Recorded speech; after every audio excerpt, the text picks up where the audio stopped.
కానీ దేవుడు ఎంత గొప్ప దేవుడు అంటే, మనం అడిగింది మనకి మంచిది కాదు అన్నప్పుడు ఆయన రిజెక్ట్ చేయడానికి ఆయన ఏమాత్రం కూడా, because he knows what is good for us. మనకి ఏది మంచిదో ఆయనకి తెలుసు కాబట్టి పట్టుకొని వేలాడినా కూడా, మొండి పట్టు పట్టేసినా కూడా కొన్నిసార్లు ఆయన నిర్దాక్షిణ్యంగా నో అని చెప్పేస్తారు.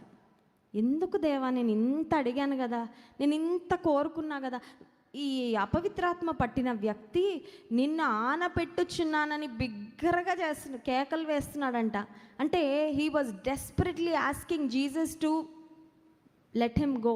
నన్ను వదిలేయా, నా పరిస్థితిలో నన్ను విడిచిపెట్టాయి, నన్ను ఇలా ఉండని అని బిగ్గరగా కేకలు వేస్తున్నా యేసయ్య ఏం చేశారంటే 8వ వచనం, ఎందుకనగా ఆయన అపవిత్రాత్మ ఈ మనుష్యుని విడిచిపొమ్మని వానితో చెప్పెను, మరియు ఆయన నీ పేరే